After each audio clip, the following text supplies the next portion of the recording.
சரவண பவ. வேல் இருக்க வினை இல்லை, மயில் இருக்க பயமும் இல்லை.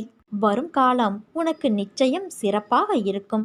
உன் மீது அக்கறை கொண்டு உனக்காக, உன் நலனுக்காக உண்மையாக பரிதவிக்கும் ஒரு சிலர் மட்டுமே உன்னை எண்ணத்தால் சுற்றி இருக்கிறார்கள். அவர்களின் பேச்சை நீ கேட்காமல் தள்ளிவிட்டால் அவர்களும் உன்னை விட்டு விலகி போவார்கள். உன்னை ராஜாவாக்கி மந்திரிகளாக இவர்களை நான் உருவாக்கியிருக்கிறேன். இவர்களது ஆலோசனைக்கு செவி கொடு.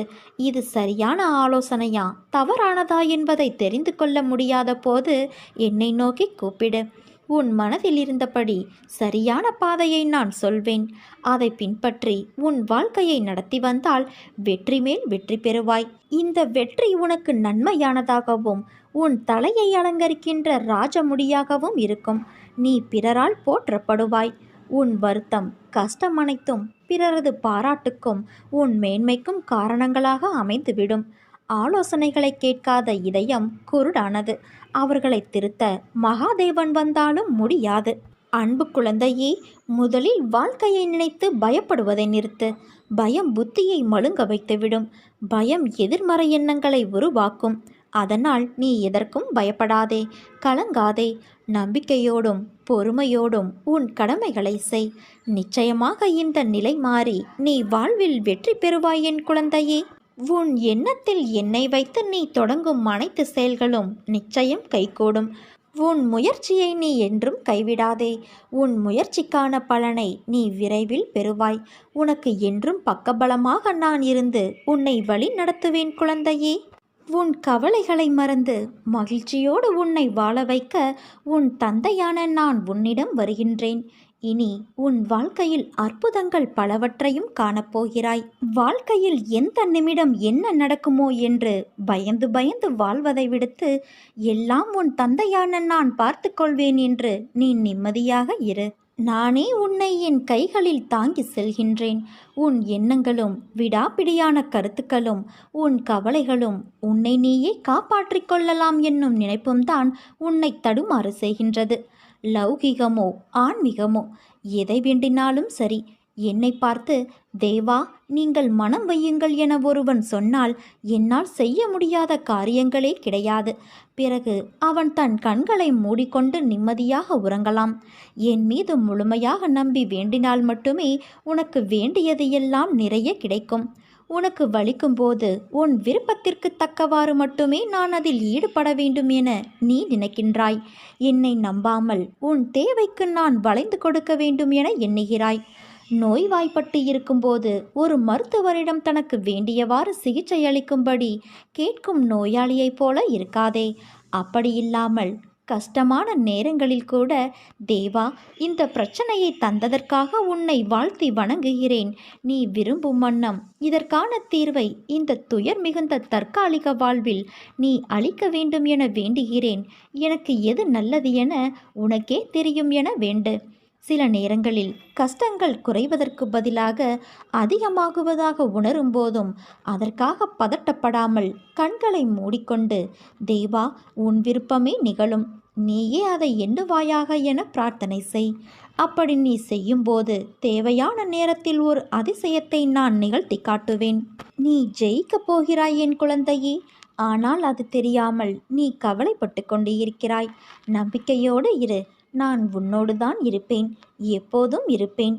ஒருபோதும் என்னுடைய வாக்கு பொய் ஆவது இல்லை. நீ வேண்டிய வேண்டுதல்கள் உடனே நடக்க வேண்டும். அப்படி இல்லை என்றால் என் மீது நம்பிக்கை வைத்து என்ன பயன் என்று எண்ணுவதை கைவிட்டுவிட்டு தொடர்ந்த நம்பிக்கையோடு என்னை சிக்கன பிடித்துக்கொள். படிப்படியாக அனைத்தும் நடக்கும். காலப்போக்கில் என் வார்த்தை உண்மையானது என்பது உனக்கே புரிய வரும். நீ விழும்போதெல்லாம் தாங்கி பிடிக்கவும், மனம் உடையும் போதெல்லாம் தட்டி கொடுக்கவும், தனியே அழும்போதெல்லாம் உன் கண்ணீரை துடைக்கவும் உன் தந்தையான நான் உன்னோடுதானே இருக்கிறேன். பிறகு நீ எதற்காக கவலைப்பட வேண்டும்? உன் துன்பமான காலங்களை கூட அன்பான புன்னகையோடும் தளராத நம்பிக்கையோடும் எதிர்கொண்டு பார். உன் தடைகள் அனைத்தும் வெற்றிப்படிகளாக மாறும். அதை பின்பற்றுவது சிறிது கடினமான ஒன்றுதான். ஆனால் அதை முயன்று பார். உன் துயரங்கள் அனைத்தும் காணாமல் போகும். இரவு தூக்கம் இல்லாமல் எதையோ சிந்தித்து கொண்டு அதிகாலையில் அதிக மன அழுத்தத்தோடு கண் விழித்து மகிழ்ச்சி இல்லாத வாழ்க்கையை வாழும் உனக்கு இன்றிலிருந்து விடிவு காலம் பிறக்கப் போகிறது. என் அருளால் உன் வாழ்க்கை உனக்கு பிடித்த வண்ணம் மாறும். உன் தந்தை நான் மாற்றுவேன்.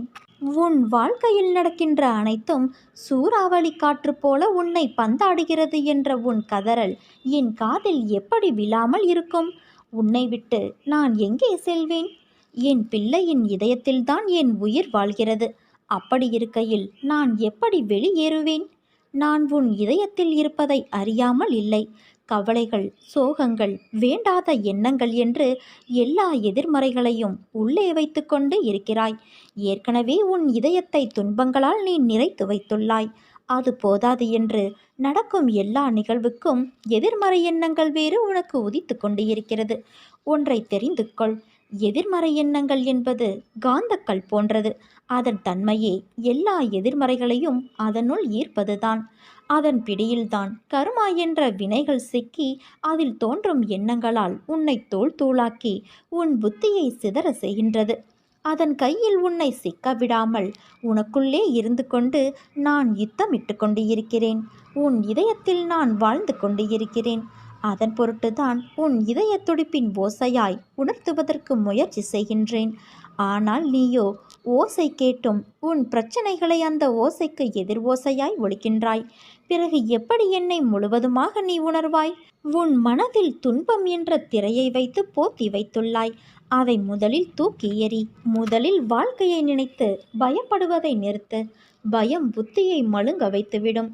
பயம் எதிர்மறை எண்ணங்களை உருவாக்கும். எதற்காகவும் நீ பயப்படாதே குழந்தையே. நம்பிக்கையோடும் பொறுமையோடும் உன் கடமைகளை நீ செய். நிச்சயமாக இந்த நிலை மாறி வாழ்வில் நீ வெற்றி பெறுவாய். என்னை தேடி வந்து என் மண்ணில் எவர் கால் வைத்தாலும் அவருடைய துன்பங்கள் முடிவுக்கு வந்துவிடும். நம் கவலைகளை, துக்கங்களை, அவமானங்களை, தோல்விகளை முழுவதுமாக துடைத்து எறிந்து நமக்கு நிம்மதியையும் சந்தோஷத்தையும் கௌரவத்தையும் நான் தந்தருள்வேன். ஒரு நாள் ஒரு முறையாவது என் பெயரை சொல்லிப்பார். உன் வாழ்வில் இதுவரை இல்லாத ஏற்றங்களையும் மாற்றங்களையும் நான் தந்தருள்வேன். நீ அமைதியாக என் அருகில் அமர்ந்து இரு. ஆக வேண்டியதை நான் பார்த்து கொள்கிறேன். உன்னை வெறுத்து ஒதுக்கியவர் மத்தியில், உன்னை இழிவாக பேசியவர்கள் மத்தியில், நீ எல்லாம் எங்கே வளரப்போகிறாய் என்று அகங்காரத்தோடு பேசியவர்கள் மத்தியில் உன்னை பார்த்து வியக்கும் வண்ணம் நான் உன்னை உயர்த்தப் போகிறேன். கடந்த காலத்தை நினைக்காதே. எதிர்காலத்தை எதிர்பார்க்காதே. இந்த நிமிடம், இந்த நொடி மட்டும்தான் உண்மை. அதை அனுபவி. உனக்கு உன் தந்தையான நான் நல்லதையே நடத்தி தருவேன். மற்றவர்கள் உன்னை எத்தனை வழிகளில் வசைப்பாடினாலும் கண்டனம் செய்தாலும் நீ எதிர்த்து கசப்பாகவோ மனம் புண்படும்படியாகவோ பேசாதே. அதை பொறுமையோடு சகித்துக்கொள். அதனால் உனக்கு அபாரமான சுகம் கிடைக்கும். உன் கர்மாவை அவர்கள் பெற்றுக்கொள்கிறார்கள். நான் அமைதியாக இருக்கிறேன் என்று நீ என்னை நினைத்து கோபப்படுவது சரிதான். அமைதியாகத்தான் உள்ளேன். உன் கர்மாவை மாயையின் விளையாட்டிலிருந்து காப்பாற்ற நான் உனக்காக எப்போதும் எல்லா ரூபத்திலும் இருப்பேன். உன் வாழ்க்கையில் உன்னை ஆளும் மிகப்பெரிய விஷயம் உன் மனமும் புத்தியும் தான். உன் மனமானது சஞ்சலமில்லாமலும் புத்தி நல்லவையே நாடுதலும் இவைகள்தான். உன் வாழ்க்கையை நேரமானது ஆளும்போது உன் பாதை என்னவென்றும் அதில் நீ எப்படி பயணிக்க வேண்டும் என்றும் உனக்கு புரியும். உன் புத்தியும் மனமும் உனக்கான நல்ல நேரத்தை தீர்மானிக்கும். இதுவே மாயை விதி சூழ்ந்துவிட்டால் அவற்றால் உன் மனமும் புத்தியும் அகப்பட்டு கொண்டு இருக்கும். அதுவே உனக்கான நேரத்தை எதிர்மறையாய் தீர்மானிக்கும். உன்னுடைய முடிவுகள்தான் உன் வாழ்க்கையில் இடம்பெறும் இன்பமும் துன்பமும். இன்பமும் உன் ஆன்மா யோசிக்கும் விதத்தில் உன் கஷ்டகாலம் என்பது முந்தைய கர்ம வினை. அதாவது நீ தெரிந்தோ தெரியாமலோ செய்த தவறுகள். அவற்றின் கணக்கை விதி பார்த்து கொண்டேதான் இருக்கும். அதன் பொருட்டே உன் கடினமான நேரங்கள் நிர்ணயிக்கப்படும். அதனால் நீ எதற்கும் மனம் தளராதே. வாழ்வில் இன்பத்தை கண்டு மட்டுமே வாழ முடியாது. அதைப்போல துன்பத்தை கண்டு மட்டுமே வாழ முடியாது. இரண்டும் சம அளவுதான். அதே போலத்தான் நல்லவை என்றும் திகட்டாது. ஆனால் தீமைக்கு ஒரு முடிவு உண்டு. அந்த முடிவில்தான் ஒவ்வொரு நிகழ்வின் ஆரம்பமாகும். நியாயத்தின் சாயல் அப்போதுதான் செய்த வினை கர்மா என்ற பெயரில் ஒருவரை ஆட்கொள்ளும். உன்னில் உன் தந்தையான நான் இருக்கிறேன். சில நேரம் உன்னை நீயே வெளி தோற்றத்தில் உணர்கிறாயா? உன் உள்மனதில் ஆன்மா ஒரு பக்கம் இருக்கும், இன்னொரு பக்கம் ஏதோ ஒன்று உன்னை தனியே இழுப்பது போல உணர்கிறாயா? அது மாயை செய்யும் வேலை. அதை இப்போது உணர்ந்திருப்பாய். அதனால் நீ எதற்கும் பயப்படாதே, கலங்காதே. உன்னில் நிச்சயம் வெற்றி என்ற தீபத்தை நான் ஏற்றுவேன். உனக்கு அனைத்துமாய் அகிலத்தின் ரூபமாய் நான் இருப்பேன். சித்திரமாக இருந்தாலும் சிலை வடிவமாக இருந்தாலும் என் ரூபத்திற்கு உயிர் கொடுத்து நீ வாசம் செய்யும் இடத்தில் இருந்து கொண்டு உன்னை நான் வழி நடத்தி செல்வேன். என் செல்ல குழந்தையே, நிராகரிப்புகளைக் கண்டு நீ நெஞ்சு உடையாதே. உன்னை யாராவது தூக்கி எறிகிறார்கள் என்றால் இறைவன் உன்னை மேலே தூக்கி விடுகிறான் என்று அர்த்தம். வளமான வாழ்வு உனக்கு அமையப் போகிறது.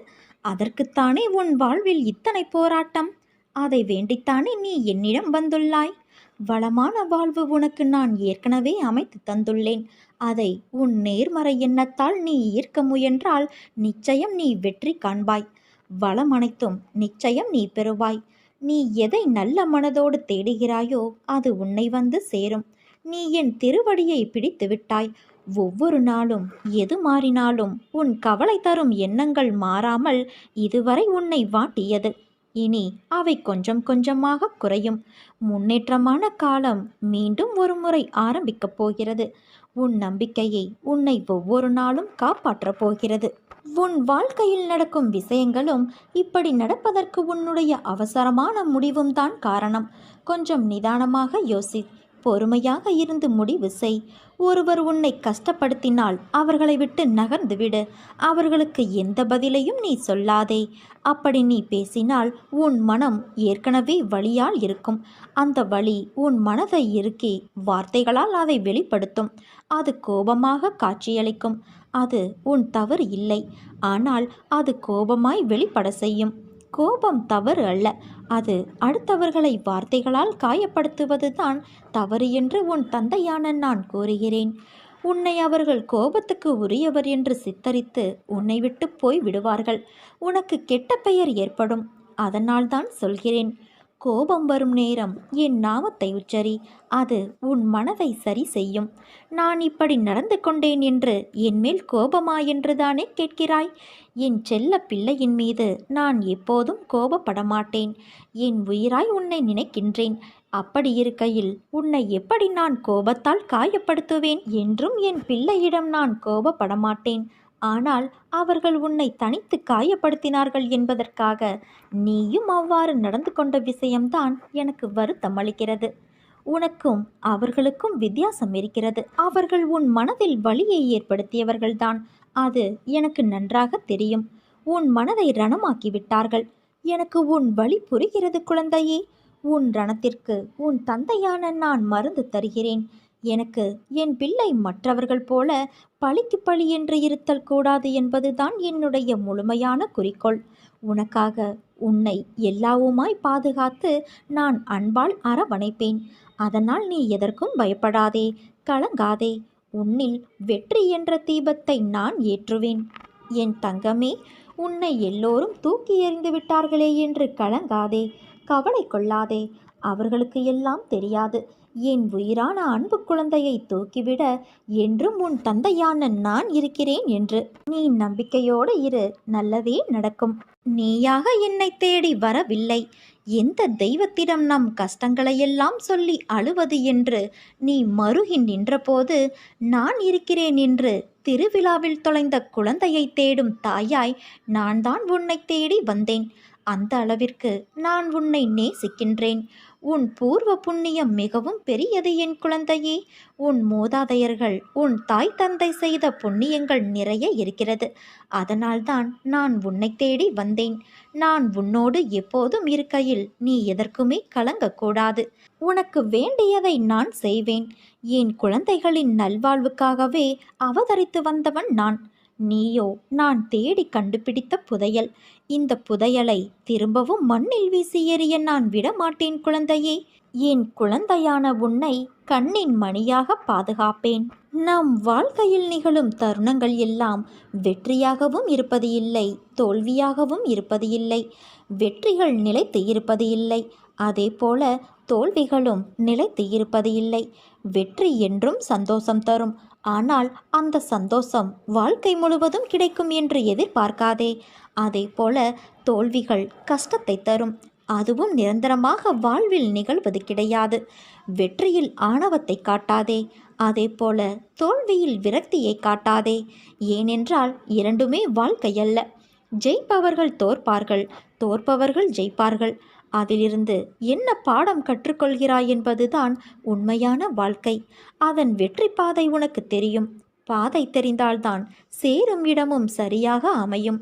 அதனால் உன் பாதைகளை சீராக்க நீ முயற்சி செய். இன்று என்மேல் கோபம் கொண்டாய். நீ நினைத்த நிகழ்வு நடக்கவில்லை என்றால் அது நடக்காமல் போனதற்கு காரணம் அதைவிட ஒரு நல்ல சூழ்நிலை நடக்கும் என்றுதான். உனக்குள்ள கேள்விக்கு நான் விடையும் அளித்தேன். தேவையில்லாத விஷயங்களை எண்ணாதே. உன்னோடு நான் இருக்கிறேன். உன்னை நல்ல வழியில் நான் அழைத்துச் செல்வேன். இது என்னுடைய சத்திய வாக்கு. என் குழந்தைகள் கோபித்து கொள்ளலாம், ஆனால் நான் உன்னை கோபித்து கொள்ள மாட்டேன். அப்படி நான் கோபம் கொண்டாலும் என் பிள்ளையான உன்னை நல்வழிப்படுத்துவதற்காக மட்டுமே அது இருக்கும். யாருடைய பாவங்கள் எல்லாம் மறக்கப்படுகிறதோ அந்த அதிர்ஷ்டசாலிகளே என்னை வணங்கும் பாக்கியத்தை பெறுவார்கள்.